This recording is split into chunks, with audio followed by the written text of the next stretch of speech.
So just keep in mind that there's 2 web works due tonight at midnight. We have gone over a decent number of those questions, but you know, those questions can be a little bit tricky. I think it's 4.2 and 4.3 that are due tonight. Can't really remember off the top of my head. Or is it 3 and 4? It's 3 and 4. 3 and 4, right? And so I'm still happy to go over some of those problems. I know maybe last time a decent amount of people hadn't started it yet, and so maybe people want to look at more stuff. Sydney, I've not received any question from you. I'm just refreshing my email, and I don't see anything. Although it's possible my email is a little funky. I just requested a password reset not too long ago, and that hasn't come through either, so there might be an issue with my email. So let me see. What did you ask about? Let me pull that one up. They said question 5 on 4.4. Okay, let me open that one up real quick. And if anyone else had sent me something, again, I haven't received anything via email, so let me know. Let's see here. Okay, number 5 and 4.4. I think I did this one last time. Let me see if I have that. Written up already.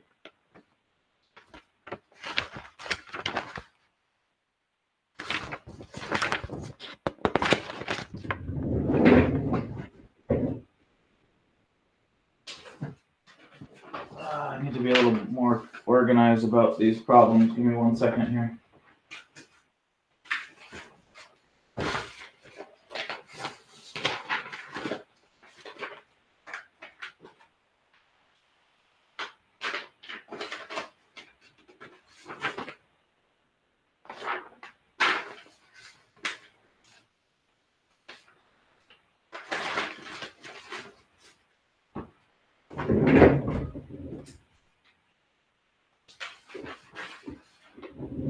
Okay, I can't find it. That's fine. I'll just I'll do it. A new one. I don't know if I may not have done it. I can't really remember. So let me write that one down.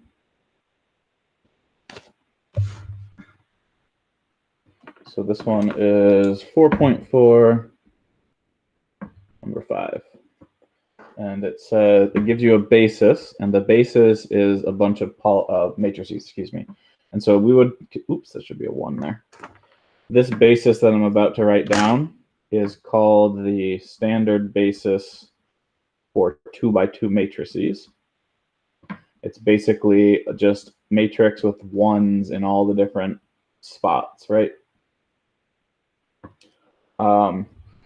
And so that's called the standard basis, because if you want something in the upper left-hand corner, you just multiply this one by that number to get that, right? If you want something in the upper right, you would multiply this one. So for example, this one says, find the coordinates, the standard basis coordinates for the matrix M, where M is this matrix, 7 minus 5 minus 3 minus 2.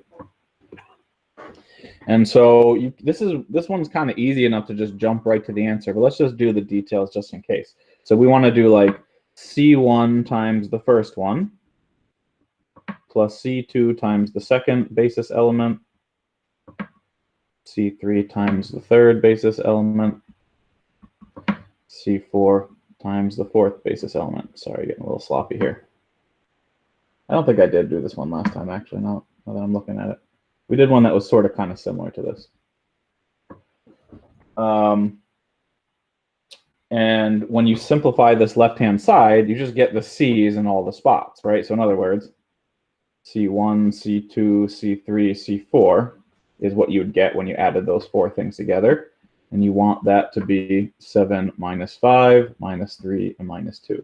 So a lot of these problems, when you set them up and you simplify it down to this step, you need to like then create a system and then solve the system. But this one's easy enough where you don't need to do that, right? Like C1, we can just see needs to be 7 in this case. Right, C2 needs to be negative 5, C3 needs to be negative 3, and C4 would need to be negative 2 in that case. And so that would be the coordinate vector for that matrix.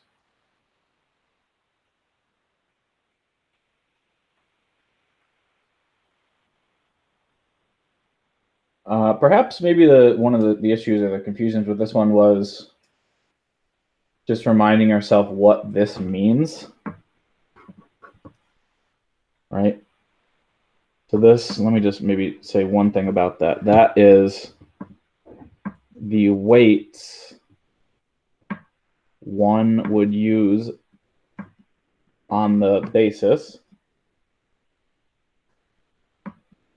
to produce the matrix M. Right? In other words, 7 times the first basis element minus 5 times the second minus 3 times the third minus 2 times the fourth would give you the M. And so that's why we set it up like this. We're trying to figure out the weights that we need to apply to the basis elements that give you the given matrix. Or the given element is the correct way to say that. In this case, it's a matrix. You should probably move the paper a bit over because we can't see all of it. It's visible on my screen. What's cut off here? Yeah, right there.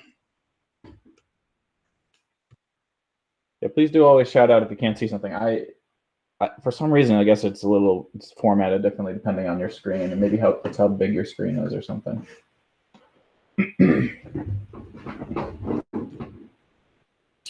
Thoughts about that one?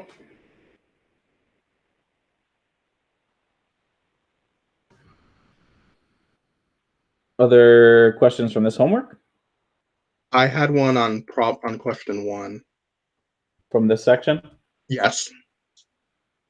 Alrighty, so let me just pull that one up. And just so everyone else is familiar with what we're talking about, we're being told that the basis for R2, or a basis for R2, is this. Oops, that should be a 1.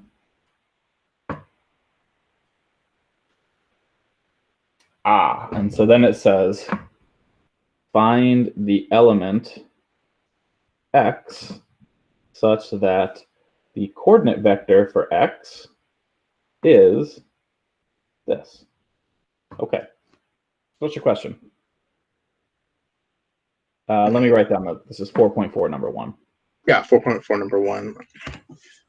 This is the numbers I have. Your numbers may be different, but go ahead. Yeah, my question was like, how do I get to it? Because, sorry. So this problem is doing the opposite of what we just did, right? And the one we just did, we were trying to find the coordinate vector. And so we set it up as linear combination, and then we sort of solve to see what it is. But in this problem, we're being given this information, right? We're being given like these values. And so we can, if we were given these values, we could plug them in here, and then we would be able to construct this matrix, right? So instead of trying to figure out what these are, it's saying apply the weights to the basis elements and get the thing, get the element. So like it just says apply the weights of -3, 5 to these two things and add them together. Okay. I'm just going to write down the details in case anyone else is still confused about that. If this is V1, V2, then X would be -3 V1 plus 5 V2. And it's telling you what weight to use on those elements.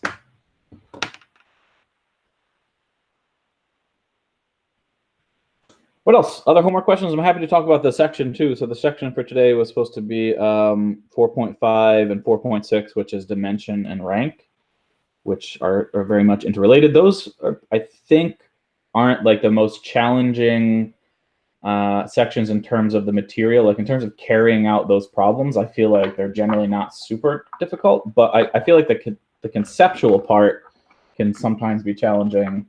And I happen to really like those sections. I think thinking about dimension and rank, especially dimension, is pretty interesting. I always feel like I'm in Star Trek or something like that when we talk about different dimensions. Anyway, what else can I do to help? I'm happy to talk about homework. Other homework questions? Maybe we should start there. Are there other homework questions from 4.4 or 4.5? I mean 4.3. Somebody just said. I'm sorry. What was that? That was it. No, somebody just said question 7 on 4.5. Oh, I don't have the chat open. Let me see here. It was Fenton. 7, 4.5. Let me pull that one up.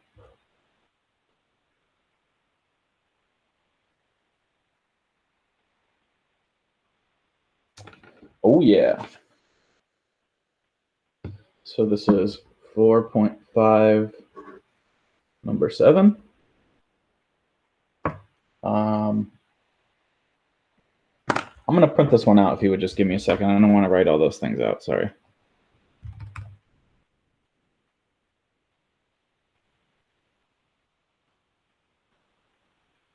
Yeah, I'm gonna do that.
I'm sorry. I was just talking. Do you not hear me?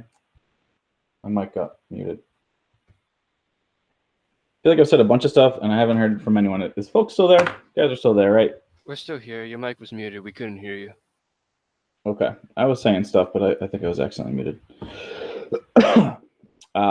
What maybe you didn't hear it. I said then I just printed stuff out, which is why it took me a minute there. And I think when I went to print it out, I unplugged my microphone and it muted me. Anyway, here we are. Let's do problem number 7. So A is an m by n matrix. This is a true-false question. We want to check off the true statements. And so, what the heck just happened here? I don't know where that problem just went. Sorry, give me 1 second. And maybe I can just go ahead and ask Fenton, was there one of these parts in particular that was tripping you up? Check to just look at them all.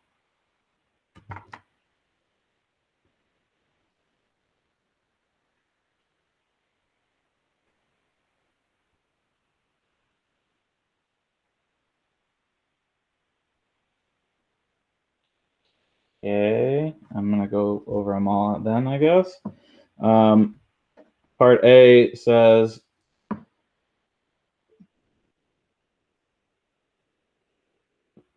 oh, the kernel. Okay, so the kernel is another word for null space, which I believe was in the notes. But anyway, the null space of an m by n matrix is in Rm. So x is in the null space if ax equals 0. And so if a is m by n, that means x is n by 1. So this is false. B, the column space, let's just read it. The column space is a set of vectors that can be written as ax for some x. That's true, right? So column space is linear combination of columns. So this is a true. Right? When you multiply a times x, you're just doing linear combinations of the columns with weights x, right? That's what we, like the first time we looked at ax, that's what we talked about.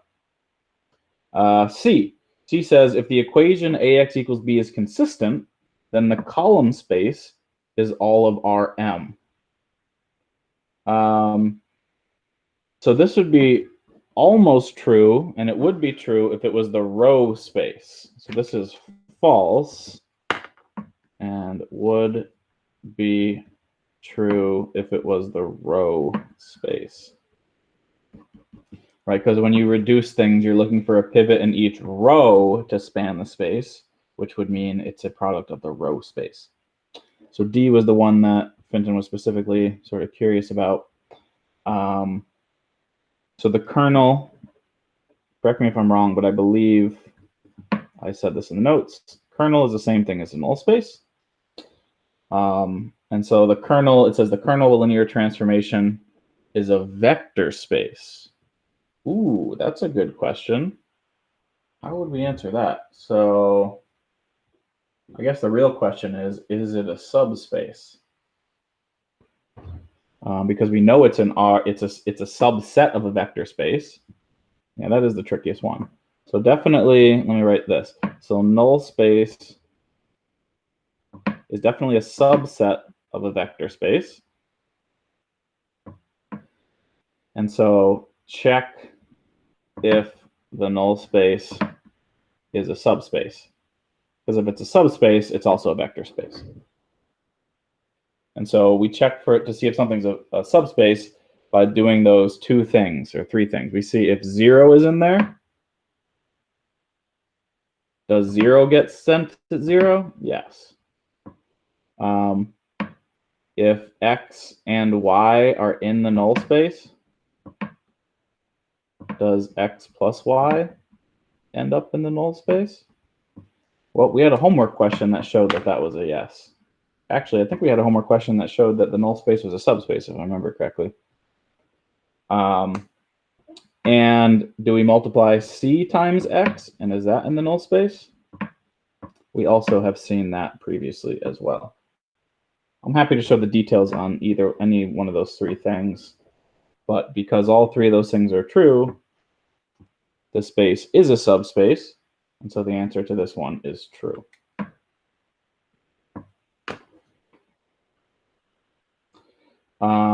Let me keep going here. E says, is the column space in the range of the mapping A to AX, or X to AX, right? So in E, this is like the opposite, basically, of, this is the opposite of B in some sense. So when you do AX, you're doing a linear combination of the columns of A with the weights in X. And so you're doing a linear combination of the columns, which means it's part of the column space, right? And so that one's also true. And then finally, the null space is the set of all solutions to the equation AX equals 0. That's just the definition of the null space. There's nothing else to say there other than that's just obviously true. I hope that's literally just what the definition of the null space is. So I know, Finton was sort of specifically curious about the kernel one, but I'm happy to clarify any of them, and I'm happy to go over more details with that kernel one. We did have a similar homework question to this, I'm almost positive, but we had very similar questions like this one, at least, in the subspace homework section. So anyway, I'm happy to go over those ones. I think it'll look familiar if you'd like me to. But also, I don't want to waste your time if you don't want to see that. So let me know. Questions about any of these parts?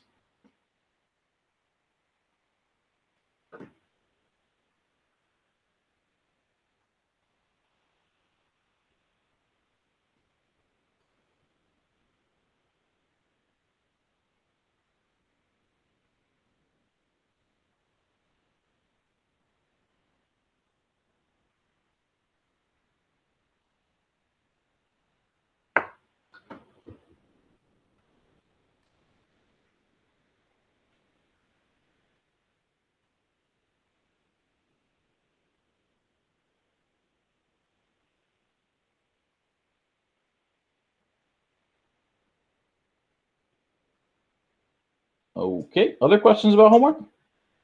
Would you like me to say anything about the sections? I'm happy to like summarize any of the sections you want me to summarize, like the notes. If you wanted me to do that, or if you're all set, that's fine too.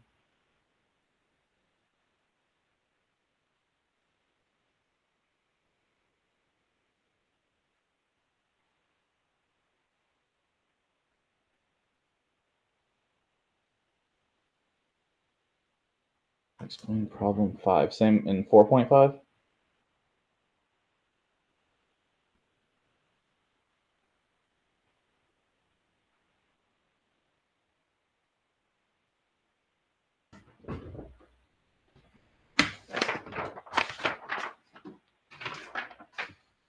So 4.5, number 5.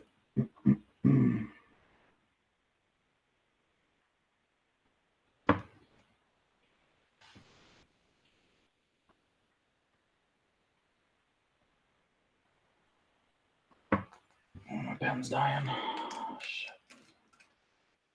No, not this pen. So this says Rn has exactly one subspace of dimension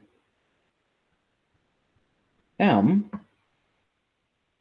for each of m equals 0, 1, 2, dot, dot, dot, m. So I'd imagine part of the confusion with this problem is just what is it actually asking?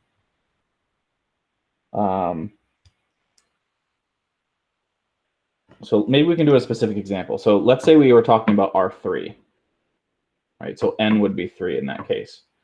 So the other way to phrase this would, does R3 have exactly one subspace for each of m equals 0, 1, 2, 3? In other words, the other way to say that is, i.e., are there exactly 4, right? There's 4 of these, 0, 1, 2, 3, subspaces in R3. Okay, so I've rephrased it a few different ways there. So I've plugged in a specific value. Let's say we're talking about R3. And so if we're talking about R3, the question is, does R3 have exactly one subspace have exactly 4 subspaces, right? Does it have a 0-dimensional subspace, like a 1-dimensional, a 2-dimensional, and a 3-dimensional, and have exactly 4? Thoughts about that? So the answer is false. Let me go ahead. It's a true-false thing, right? So it's easy to see that the answer is false. But can someone explain why?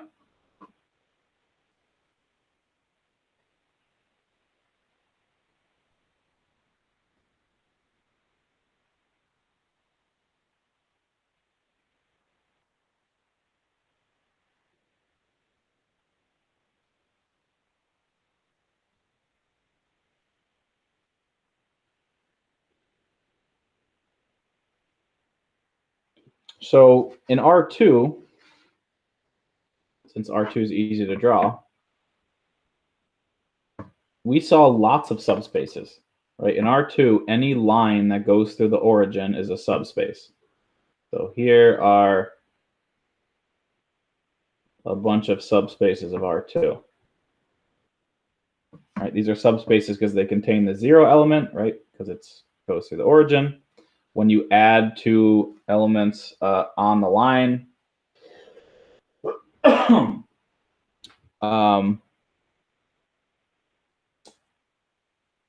stay there. Good. And when you multiply a line by a constant, it just gets bigger or smaller, right? And so Fenton's saying because technically you could make infinite subspaces, not just one. Right. Yeah, that's exactly right. Right. So so it's false because, like you said, there's infinitely many subspaces for each n. Right. If you just go back to the subspace section specifically, I think you'll see that there you can find a couple examples of that will help convince you that there's infinitely many subspaces. I'm trying to just open that one up real quick and see if I can find one. We looked at a lot of these ones here.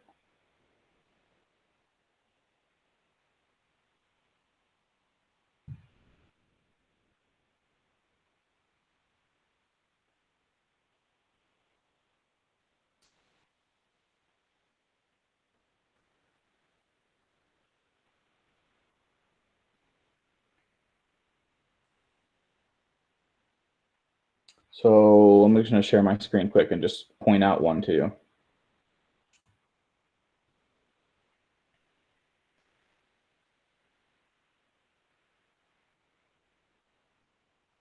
So I'm sharing my computer screen now. And there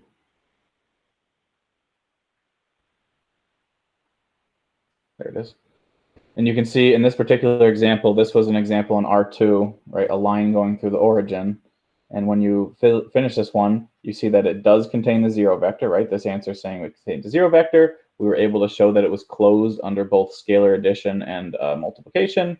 And so because all three of those things were true, H is a subspace. So based on this example, you should be able to realize that any line that goes through the origin is a subspace of R2.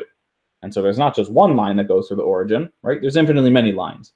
And so that's going to be the same case in any Rn, right? You can have lines going through the origins that would be subspaces, planes that go through the origin in R3, for example, would be a subspace. And so there's infinitely many different subspaces for every n. But I do realize that the way that this one was worded perhaps made the question particularly tricky, right? So here's, I'm just going to try to back up to that question. Right, here's the way this one was worded, indicating if Rn is exactly one subspace for every dimension m. So I think picking some numbers, making R3, for example, is a good approach to this one to try to figure out what's going on. All right. Can I answer some clarificational type things from that one?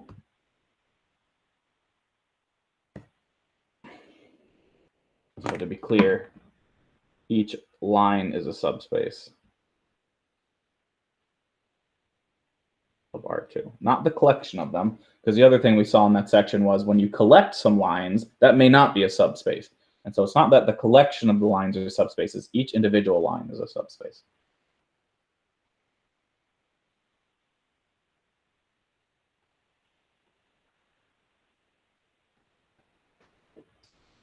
Questions still?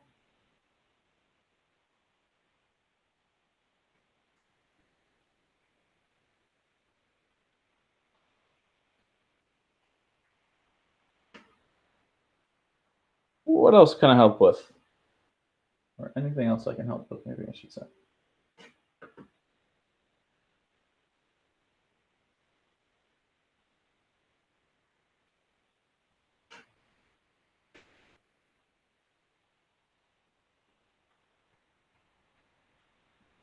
Okay, so the last thing I just want to remind you of, there isn't anything else, is just, I didn't say this specifically at the start of class, but in the announcements here, please remember that our final exam is on May 12th. So that's Tuesday. So that's 2 weeks from yesterday. I have posted topics to Blackboard, as well as some review material.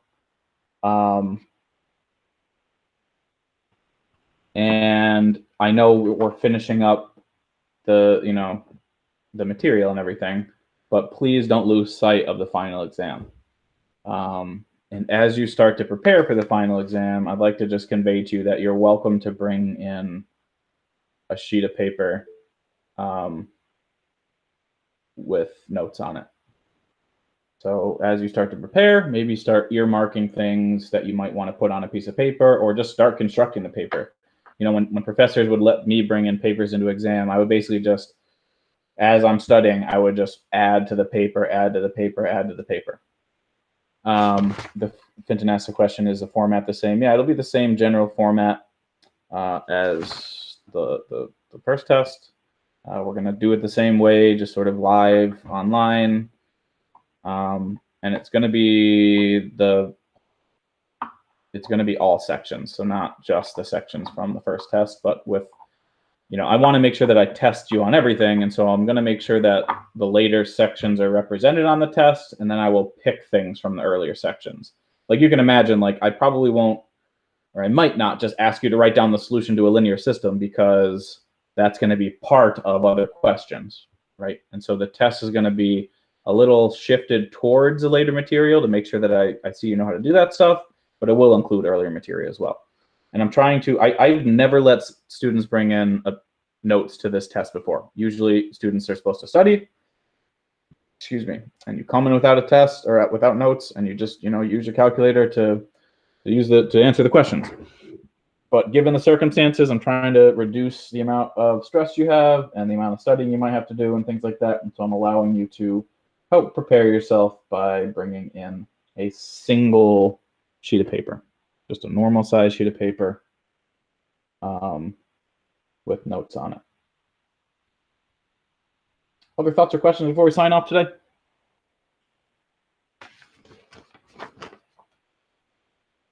So over the next couple of weeks, feel free to ask, past questions from past sections. If there's anything on your mind, just to help prepare you for the final. Let's not lose track of that. And yeah, I'm happy to help prepare you in any way. Okay, if there are any questions, I'm signing off here. I'm going to stop recording. I will post